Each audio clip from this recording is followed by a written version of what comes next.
వస్తుంది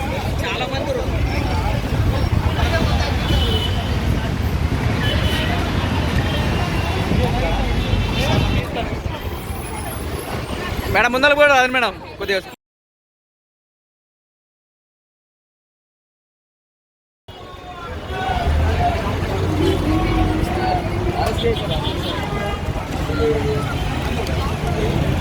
ప్రమాదనా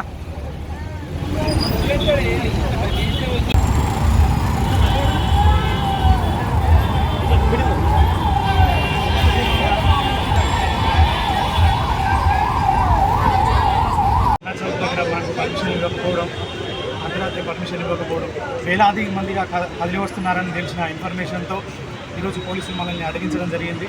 దానిలో భాగంగా ఈరోజు అశోక్ సార్ ఇంటి వద్ద నిరాహార దీక్ష చేయాలని డిసైడ్ అయినాం. పొద్దున్నే మార్నింగ్ అన్ని మన మిత్రులందరూ అక్కడికి రావడం జరిగింది. అక్కడ ఉన్న మిత్రుల్ని, అశోక్ సార్ని, కొంతమందిని వేరు వేరు చోట్ల పోలీసులు తీసుకెళ్లడం జరిగింది. సో ఇక్కడ మన సరూర్ నగర్ పోలీస్ స్టేషన్ వద్ద మన గురుకుల ప్రతినిధి అయినటువంటి ఆస్మా గారిని విడుదల చేయాలని, వారితో పాటుగా శాంతియుతంగా మేము ముందుకెళ్లాలని కోరుకుంటున్నామని పోలీసులకు విజ్ఞప్తి చేస్తూ ఇక్కడ మేము సరూర్ నగర్ పోలీస్ స్టేషన్ వద్ద ఉన్నాం మిత్రులారా. Thank you.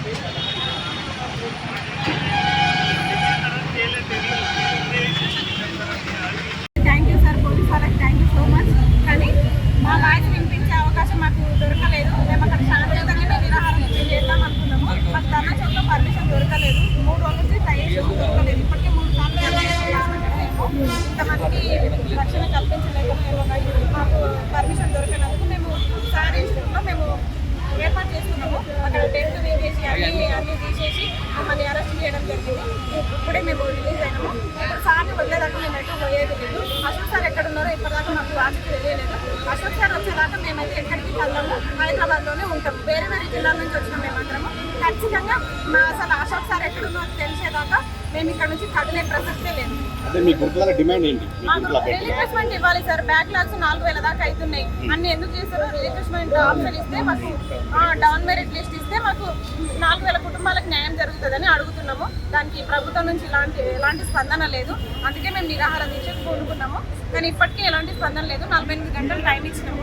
దాంట్లో 24 గంటలు గడిచిపోయింది. ఈరోజు సాయంత్రం దాకా టైం ఇచ్చి అయిపోయినందుకు మనకి ఎలాంటి స్పందన లేనందుకు ఈరోజు దీక్ష ఏర్పాటు చేస్తున్నాం సార్. అంటే ఇందిరా పార్క్ లో మరి కవిత వాళ్ళకు కవితకు ఇచ్చారు కదా పర్మిషన్, మరి మీరు ఎందుకు ఇవ్వలేదు? మాకు ఎందుకు ఇవ్వలేదంటే ఇప్పటికే 3 సార్లు చేసినాం సార్. నిరుద్యోగులకు ఉన్న ఒక్కగానొక్క అశోక్ సార్ని అండగా ఉంటుండు. ఈయనను అణచివేస్తే చాలు అనుకుని నిన్న పర్మిషన్ అర్ధరాత్రి పర్మిషన్ ఇవ్వకపోవడం జరిగింది. అర్ధరాత్రి వరకు మాకు ఊరిస్తూ పర్మిషన్ ఇచ్చారు. వివిధ జిల్లాల నుంచి మేము 33 జిల్లాల నుంచి మేము వచ్చినాం.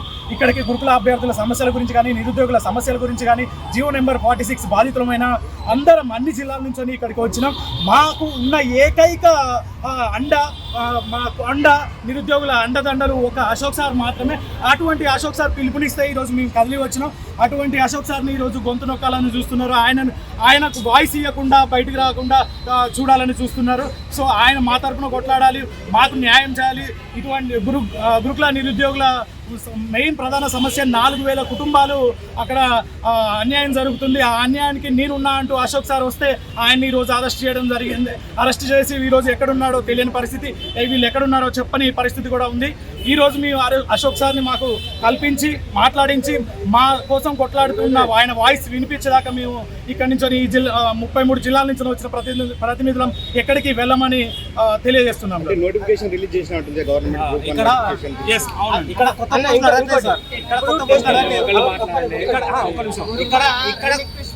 ఇక్కడ కొత్త పోస్టులు అడగట్లేదు. ఇక్కడ కొత్త పోస్టులు అడగట్లేదు. 9210 పోస్టులు పోస్టులు భర్తీ చేయాలని చెప్పి మేము ఇక్కడ పోరాటం చేస్తున్నాం. అయితే అశోక్ సార్ వదలాలని చెప్పి కూడా పూర్తి డిమాండ్ చేస్తున్నాం. అదేవిధంగా ఇప్పుడు టెట్ డిఎస్ చేశారన్న, దానికి ముందు టెట్ లేకుండా డిఎస్ ఎట్లా ఇస్తారు? అదేవిధంగా బీఈడి ఫైనల్ ఇయర్ చదివేటోళ్ళకి అవకాశం ఇచ్చారు. బీఈడి ఫైనల్ ఇయర్ చదివేటోళ్ళకి మరి అవకాశం ఇచ్చినప్పుడు వాళ్ళు టెట్ లేకుండా డిఎస్ ఎట్లా రాస్తారు, ఎట్లా అప్లై చేస్తారు? టెట్ వేయాలి కదా. అదేవిధంగా ఈ డిఎస్సి నోటిఫికేషన్లో స్కూల్ అసిస్టెంట్ పోస్టులు 2600 పోస్టులే ఉన్నాయి. డైరెక్ట్ రిక్రూట్మెంట్ ద్వారా 30% ఫిలప్ చేస్తున్నారు. గతంలో 50% ఉండేది 99లో. ఆ జీవో అప్పుడు ఎస్జిటి దాంట్లో స్కూల్ అసిస్టెంట్కి రాసుకోవడానికి ఛాన్స్ ఉంటే అప్పుడు 30% తగ్గించుడు. కానీ 70% డైరెక్ట్ రిక్రూట్మెంట్ ద్వారా నింపాలి. స్కూల్ అసిస్టెంట్ వాళ్ళకి ప్రమోషన్ ఇంటర్మీడియట్ బోర్డు ద్వారా లేదు. డైరెక్ట్ ఇంటర్మీడియట్ బోర్డు ద్వారా డైరెక్ట్ రిక్రూట్మెంట్ వాళ్ళు నింపుకుంటున్నారు. స్కూల్ అసిస్టెంట్కి ప్రమోషన్ లేకపోవడం వల్ల వాళ్ళకు ఎక్కడికి ఛాన్సెస్ లేదు, హెచ్జిటి పోస్టులు కూడా ఛాన్సెస్ లేదు. ఆ జీవో చేంజ్ చేసి 70% డైరెక్ట్ రిక్రూట్మెంట్ ద్వారా నింపాలి. ఇంకోటి స్కూల్ అసిస్టెంట్ పోస్టులు పెంచాలి. ఇదే రేవంత్ రెడ్డి గారు ట్విట్టర్ ద్వారా చెప్పింది ఏంటంటే 21,000 పోస్టులు డిఎస్సి పోస్టులు ఖాళీగా ఉన్నాయని చెప్పారు. 5,000 పోస్టులు ఎట్లా ఇస్తారని అడిగారు. అదే ఇప్పుడు రేవంత్ రెడ్డి గారు 11,000 పోస్టులు ఎలా ఇస్తారండి? 21,000 పోస్టులు ఎడిపోయినాయి. అంటే ఈ ప్రభుత్వం కూడా పోస్టులు మొత్తం దాచుకోవడానికి ట్రై చేస్తుంది. టెట్ లేకుండా డిఎస్సి ఎట్లా ఇస్తారండి? టెట్ ఉండాలి. మాకు స్కూల్ అసిస్టెంట్ పోస్టులు 8,000 నుంచి 10,000 పెంచాలి. పైగా డైరెక్ట్ రిక్రూట్మెంట్ ద్వారా 70% మాకు స్కూల్ అసిస్టెంట్ పోస్టులను రిక్రూట్ చేయాలి. ఇది మా గురుకుల విధానంలో మనకు రిక్రూట్మెంట్ అనేది ఏ విధంగా చేయాలి సార్? డిసెండింగ్ ఆర్డర్ చేయాలి. ఏది డిగ్రీ కాలేజ్, తర్వాత జూనియర్ కాలేజ్, తర్వాత పీజీటీ, టీజీటీ. ఎట్లా కాకుండా పీజీటీ వాళ్ళని పిలవడం, కేవలం ఒక సమావేశం కోసము ముఖ్యమంత్రి గారు చెప్పారని చెప్పేసి మల్లయ్య భట్ గారు ఆ విధంగా చేసినప్పుడు అప్పుడు సార్ న్యాయపరంగా చాలా చిక్కులు వస్తాయి. విద్యార్థులు చాలా అలర్ట్గా ఉంటారు. ఎప్పుడైనా విద్యార్థులు ఇంకా విద్యార్థి లోకం అలర్ట్గా ఉంటుంది. కాబట్టి ఈ విధంగా నింపొద్దని సలహాను ముఖ్యమంత్రి గారికి ఇవ్వాలి. ఒకవేళ వాళ్ళకి ఐడియా రాకపోయినా, ఎందుకంటే అఫీషియల్స్ ఉన్నదే దానికి కదా. ఆ ఒక్క చిన్న తప్పు చేయడంతో ఇప్పుడు 3,500 పోస్టులు మిగిలినాయి.